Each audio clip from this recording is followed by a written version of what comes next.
Salmo 126, assim diz a palavra do Senhor. Quando o Senhor restaurou a sorte de Sião, ficamos como quem sonha. Então a nossa boca se encheu de riso e a nossa língua de júbilo. Então entre as nações se dizia: grandes coisas o Senhor tem feito por eles. Com efeito, grandes coisas fez o Senhor por nós, por isso estamos alegres. Restaura, Senhor, a nossa sorte como as torrentes no Neguebe. Os que com lágrimas semeiam, com júbilo ceifarão. Quem sai andando e chorando enquanto semeia, voltará com júbilo, trazendo os seus feixes. Vamos orar. Senhor Deus, Pai Santo, nós lemos a Tua palavra, te suplicamos, tem misericórdia de nós e fala conosco por intermédio da Tua santa palavra. Traz alento, traz conforto, esperança, intervenção, edificação, salvação, pela palavra do Senhor. Assim nós oramos, Pai, e te agradecemos. Em nome do Senhor Jesus, amém. O que é que nós precisamos fazer diante dos feitos do Senhor? Diante das intervenções do Senhor, diante das palavras do Senhor? Nós estamos aqui celebrando um grande feito de Deus na vida de Elizabeth, e não somente na vida dessa irmã querida, mas também nas nossas vidas. Será que você não tem motivo para agradecer a Deus? Será que você não tem razão para louvar o Senhor? Certamente nós temos muitas razões para louvar a Deus, para agradecer a Deus. Todos nós, a família que temos, o trabalho que temos, a saúde, o ar que respiramos, até mesmo as provações da vida, são motivos para glorificarmos a Deus, porque elas são ferramentas de Deus para a nossa edificação, para o nosso amadurecimento na fé. Nós temos motivos, todos nós, para louvar o Senhor. E eu faço uma pergunta mais específica: será que você poderia nesse momento lembrar de algo específico, um motivo específico de louvor ao Senhor? Não precisa me responder, mas pense de algo específico que Deus te deu, que Deus te concedeu, que Deus operou, que você tem então essa razão para louvar. Pense aí, alguma razão, algum motivo. Certamente todos nós temos motivos para glorificar a Deus. Mas a pergunta é: o que fazer diante daquilo que Deus tem feito no nosso meio, na nossa vida? Aqui, irmãos, nós percebemos o salmista celebrando ao Senhor e glorificando a Deus diante de um grande feito que Deus operou, não somente na vida do salmista que escreveu esse salmo, mas também na vida de todo o povo de Israel. Para nós entendermos o motivo da razão da gratidão e do louvor que está nesse salmo, nós precisamos entender o contexto por trás do salmo. Se você olhar para a sua Bíblia aí, em itálico, tem Cântico de Romagem, que é um salmo que foi escrito durante uma peregrinação. E que peregrinação foi essa? Que romagem foi essa? Foi a peregrinação do povo de Deus saindo da terra da Babilônia e retornando para a terra de Jerusalém. Esse salmo, portanto, foi escrito nesse contexto de libertação. Após um período de 70 anos do cativeiro babilônico, Deus então operou e o povo sai liberto do cativeiro babilônico, retornando para Jerusalém. E nessa peregrinação, portanto, o salmo foi escrito nesse contexto de romagem, de peregrinação. O povo cantando e celebrando porque Deus havia de fato operado redenção, libertação para o povo que estava cativo na Babilônia. E ele então escreve esse salmo expressando as razões pelas quais não somente o povo de Israel, mas a igreja hoje deve glorificar a Deus. E nós, irmãos, portanto, precisamos glorificar, render graças ao Senhor, exaltar o nome do Senhor pelos feitos do Senhor. E essa, portanto, é a razão pela qual nós estamos aqui, a razão de glorificar a Deus pelos feitos do Senhor. E nós então aprendemos algumas verdades nesse texto. Primeira verdade: nós precisamos glorificar a Deus por sua soberania. Precisamos glorificar a Deus por sua soberania. Veja o que diz o texto, verso 1 e 2. Vamos ler juntos? Toda a igreja, em uma só voz, vamos lá? Quando o Senhor restaurou a sorte de Sião, ficamos como quem sonha. Verso 2, toda a igreja. Então a nossa boca se encheu de riso e a nossa língua de júbilo. Então entre as nações se dizia: as coisas o Senhor tem feito por eles. Verso 3: com efeito, grandes coisas fez o Senhor por nós, por isso estamos alegres. O motivo da exultação, o motivo da glorificação, está aqui, irmãos, na soberania de Deus.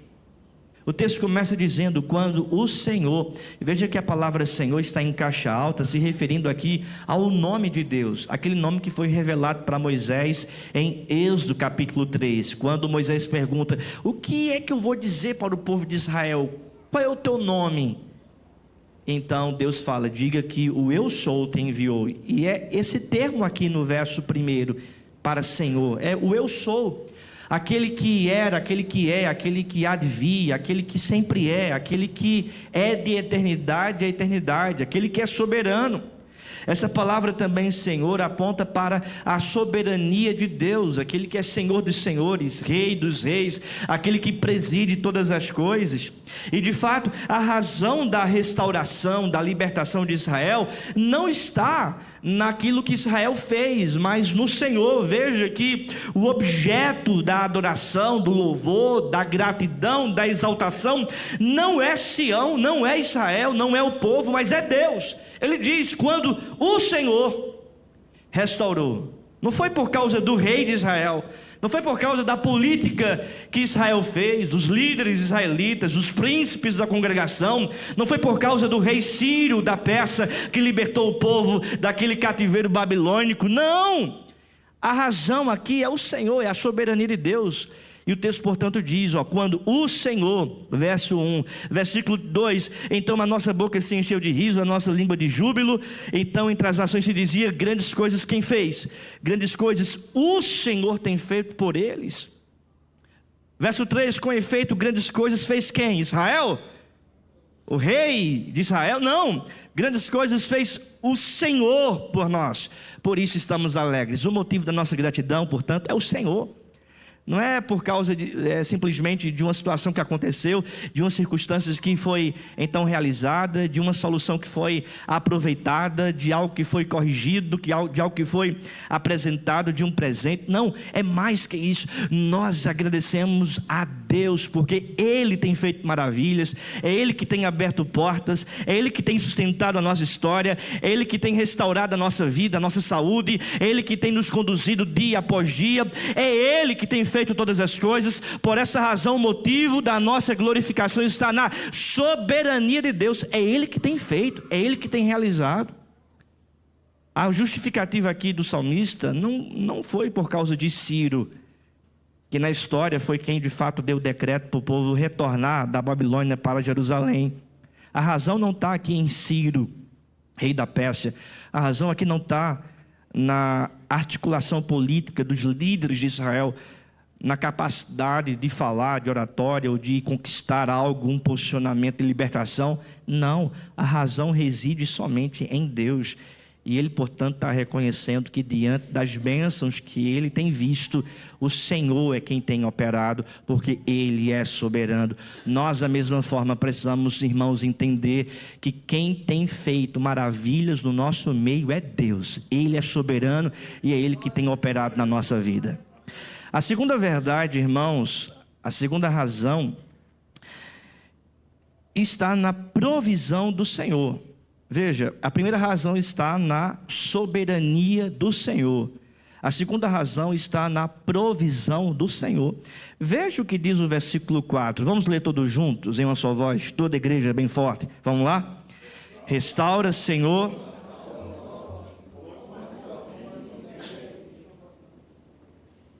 Ele pede aqui por restauração, não é verdade? Que tipo de restauração é essa?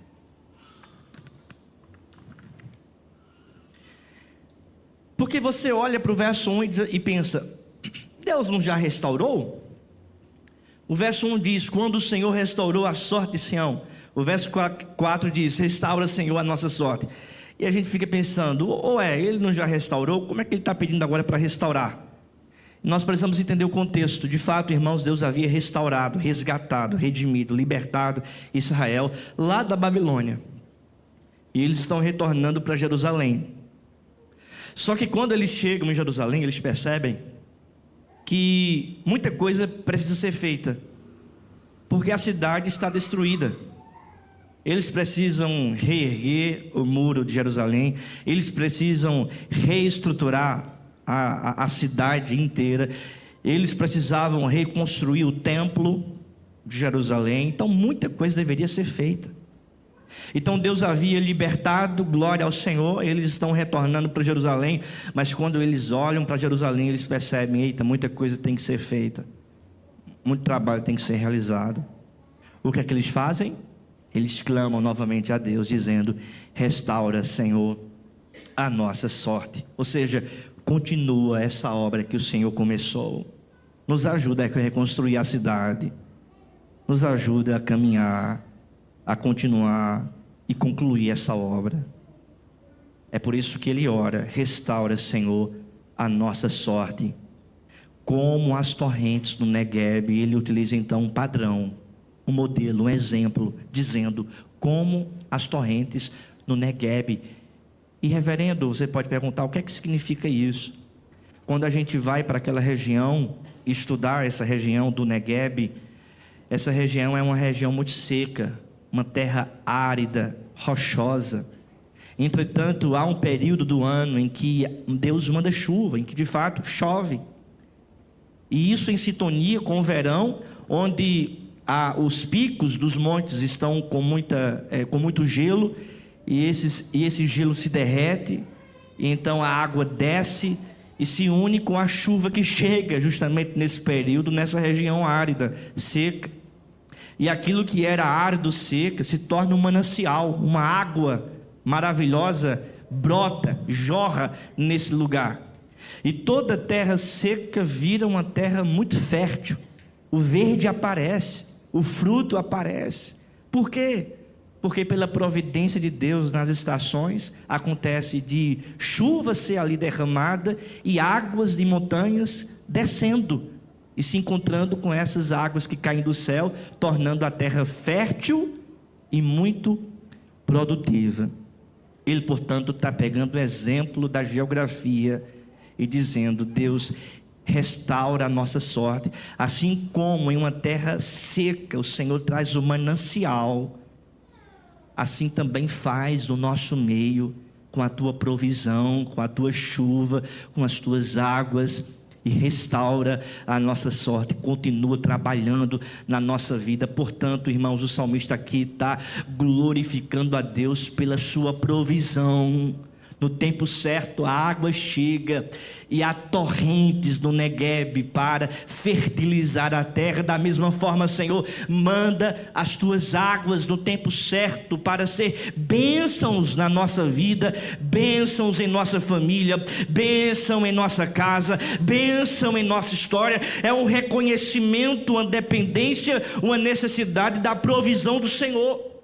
Meus irmãos, nós precisamos glorificar a Deus não apenas por sua soberania, mas também por sua provisão. No tempo certo Deus intervém, no tempo certo a providência do Senhor chega, no tempo certo Deus vem com a sua restauração, com a sua intervenção, com a solução que somente Ele pode exercer em nossa vida, mesmo diante de impossibilidades, de terra seca, de terra árida. Nós podemos acreditar que o Deus dos impossíveis pode realizar, pode mover, pode manifestar a sua provisão no tempo certo.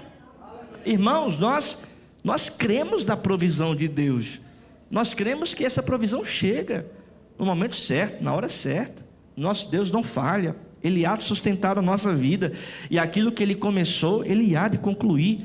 Mesmo o apóstolo Paulo disse isso, né?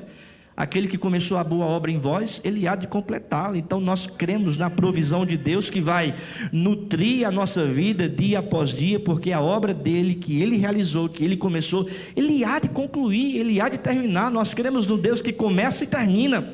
Ele é alfa e ômega, princípio e fim. Aquele que começou vai terminar. Nós precisamos acreditar na provisão do Senhor, na dependência de Deus. E talvez você esteja aqui nessa noite também com o coração talvez um pouco aflito, apertado, dizendo assim para Deus, para o mundo ou para pessoas perto de você: eita, como tem coisa para ser realizada, como eu ainda preciso de intervenções do Senhor, como eu necessito de um milagre em minha vida, de uma dádiva de Deus. Talvez você está aqui nessa noite com algum problema familiar, com algum problema na saúde, com algum problema talvez conjugal, com algum problema do ponto de vista social, algum problema também pode acontecer, algum problema financeiro. Talvez você esteja aqui com a sua alma abatida, angustiada, talvez você esteja depressivo por causa de algum diagnóstico, por causa de alguma situação que de fato tem atormentado o teu coração. Mas eu digo para você, você tem um Deus que é soberano, você tem um Deus que pode realizar aquilo que é impossível para os teus olhos. E o nosso Deus, que é poderoso, que opera milagres, ele há de nos sustentar dia após dia. A sua provisão é certa, e nós também precisamos orar como o salmista orou: restaura, Senhor, a nossa sorte como as torrentes no Neguebe. Assim como o Senhor manda providencialmente a água para aquela terra, manda também providencialmente a água que nós precisamos para a nossa vida. Ele vem com a sua provisão. Nós estamos meditando nesse tema, razões para glorificar a Deus, razões para glorificar a Deus. E em primeiro lugar, primeira razão, nós glorificamos a Deus por sua soberania. Segunda razão, nós glorificamos a Deus por sua provisão. E a terceira e última razão, nós glorificamos a Deus por sua esperança. Olhe para o texto, é muito importante nós fundamentarmos cada ponto no texto bíblico. A autoridade da pregação está na palavra, então olhe para a palavra, veja o que diz o versículo 5. Os que com lágrimas semeiam, com júbilo ceifarão. Quem sai andando e chorando enquanto semeia, voltará com júbilo, trazendo os seus feixes. Nós temos, portanto, aqui, irmãos, a esperança que é oriunda do Senhor, de sua palavra, de suas promessas. Eis a terceira razão pela qual nós devemos glorificar a Deus: a esperança. Ele diz, olha, os que com lágrimas semeiam, qual é a esperança? Com júbilo ceifarão. Verso 6, o salmista diz: quem sai andando e chorando enquanto semeia, qual é a esperança? Voltará com júbilo, trazendo os seus feixes. Ou seja, nós temos aqui, irmãos, a esperança de que no tempo certo, hoje nós podemos chorar, mas no tempo certo nós nos alegraremos, porque aqueles que saem com lágrimas, semeando, com júbilo ceifarão. Hoje nós podemos chorar, nós podemos passar por dificuldades, mas nós estamos semeando a semente da oração, semeando a semente da evangelização, semeando a semente da palavra, semeando a semente da intercessão. E quantos de nós não passamos dias, semanas, meses, intercedendo por uma vida, clamando a Deus por um milagre, chorando a Deus diante de um parente que está afastado dos caminhos do Senhor, e clamamos para que Deus possa trazê-lo de volta. Quantas vezes nós não choramos, derramamos lágrimas por pessoas, por situações, por causas, por dificuldades, adversidades, tribulações que nós passamos hoje. Mas a palavra de Deus diz, irmãos, nós estamos semeando. Os que com lágrimas semeiam, com júbilo ceifarão.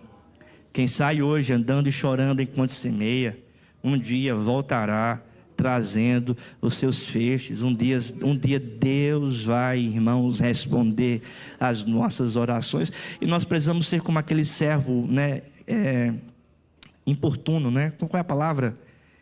O Senhor Jesus conta, né, essa parábola do servo importuno que vai lá importunar, né, o seu Senhor, e não sai de lá enquanto aquele seu Senhor não lhe der aquilo que ele clama.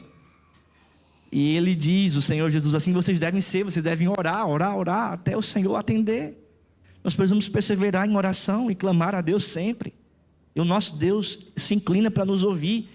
E enquanto nós oramos, intercedemos, trabalhamos, nós estamos semeando. Enquanto nós derramamos lágrimas, nós estamos semeando. E um dia nós estaremos com júbilo, ceifando. Um dia estaremos, irmãos, com júbilo, com os nossos feixes, ou seja, com aquilo que nós estamos clamando pelo Senhor, pela provisão do Senhor. Um dia nós veremos, um dia nossos olhos, contemplarão. É a esperança do crente. Nós temos uma preciosa esperança, uma viva esperança. Deus escuta a nossa oração, Deus responde a nossa oração, Deus intervém em nossa oração. Nós cremos, irmãos, no Deus da esperança, que nos transmite uma viva esperança. E outra coisa muito preciosa, há uma esperança gloriosa que repousa sobre a vida da igreja. Um dia Cristo voltará e nós subiremos, estaremos, irmãos, na glória eterna. Sairemos um dia dessa Babilônia, estaremos na Nova Jerusalém. Essa é a nossa esperança. Veja, Deus é soberano, Deus manifesta a sua provisão. E Deus também cultiva a sua esperança em nós. E assim como o povo de Israel saiu da Babilônia rumo a Jerusalém, nós, irmãos, um dia também sairemos dessa grande Babilônia que se chama mundo. Estaremos um dia subindo para a nova Jerusalém, a nova Canaã. Por quê? Porque Deus é soberano e assim vai realizar. Porque Deus, irmãos, realiza a sua providência e no tempo certo Ele voltará. E por quê? Porque Deus tem cultivado essa esperança certa e viva, e um dia essa esperança será revelada diante dos nossos olhos na volta de Cristo, e então subiremos para novos céus e nova terra. Por quê? Porque nós temos razões para glorificar a Deus. Ele é soberano, Ele é providente e Ele manifesta uma viva esperança sobre nós. Portanto, eu trago 3 implicações dessa verdade para nós. Olhe para o passado com alegria. O verso 1 e 2 e 3 diz assim: quando o Senhor restaurou no passado a sorte de Sião, ficamos como quem sonha. Então a nossa boca se encheu de riso, a nossa língua de júbilo. Então nós devemos olhar para o passado com o quê? Com alegria. Olhe para o seu passado com alegria, veja a mão de Deus, veja o feito de Deus, enche a sua boca de riso, de alegria, de júbilo e exalte o nome do Senhor. Reconheça o que Deus já fez no seu passado. Olhe para o passado com gratidão, com alegria. Não seja um crente murmurador. Está ruim, não tem nada bom, só críticas, só problemas, só adversidade. Não. Olhe para o passado e reconheça as bênçãos de Deus, os feitos de Deus. Como nós lemos, irmãos, no primeiro texto da liturgia: não te esqueças de nenhum só de seus benefícios. Então nós não podemos nos esquecer dos benefícios do Senhor. Muitas vezes nós queremos nos esquecer e a gente se esquece rápido, não é? Nós não podemos esquecer. Se você puder, pegue uma agenda, um bloco de nota e vá lá colocando os feitos de Deus na sua história, para que você não esqueça. E quando você ficar velhinho e talvez a sua memória não tiver mais tão aguçada assim, você vai estar lá no seu caderninho, você vai ter lá os benefícios de Deus para você relembrar. Segunda implicação: olhe para o presente com oração. Olhe para o presente com oração. Verso 4 agora não é mais restaurou. Verso 4 está no presente: restaura, Senhor. E o que é que Ele está fazendo? Ele está orando. Então a gente tem que olhar para o presente com oração. A gente agradece a Deus pelo passado, mas ora para o presente com oração, dependendo de Deus sempre, irmãos. A oração é um ato de dependência, a gente tem que depender do Senhor. Amém? Amém. Oração. E olhe para o futuro, irmãos, com expectativa. Com expectativa. Porque o texto vai dizer: os que com lágrimas semeiam, com júbilo ceifarão. Quem sai andando e chorando enquanto semeia, voltará com júbilo, trazendo os seus feixes. Ou seja, um dia nós vamos exaltar, jubilar. Um dia teremos, irmãos, a colheita. Com júbilo ceifarão, com júbilo trazendo os seus feixes. Um dia nós veremos a colheita de Deus em nós, a intervenção de Deus em nós, as respostas das nossas orações sendo concretizadas, os nossos pedidos, motivos. Um dia veremos. Um dia veremos. E certamente veremos tudo isso se realizar na glória eterna, na nova Jerusalém, no novo céu e na nova terra. A resposta de Deus chegará, seja nessa vida ou na eternidade, mas certamente a resposta do Senhor chegará. Por isso, nós precisamos olhar para o futuro com expectativa, porque no tempo certo o Senhor vai intervir. No tempo certo Ele vai manifestar essa colheita, essa graça. Olhe para o passado com gratidão, para o presente com oração e para o futuro com expectativa. Eu pergunto para você, você tem motivos para agradecer a Deus? Você tem razões para celebrar no nome do Senhor? Será que você de fato poderia nessa noite pensar em alguma razão pela qual você pode glorificar a Deus? Certamente você tem, seja a família, o trabalho, o ar que você respira, a saúde, as bênçãos do Senhor. Certamente você tem algum motivo particular. Mas 3 motivos são apresentados aqui. Deus é soberano. Deus é providente. E Deus manifesta uma viva esperança sobre nós. Fiquemos de pé, meus irmãos, vamos agradecer a Deus.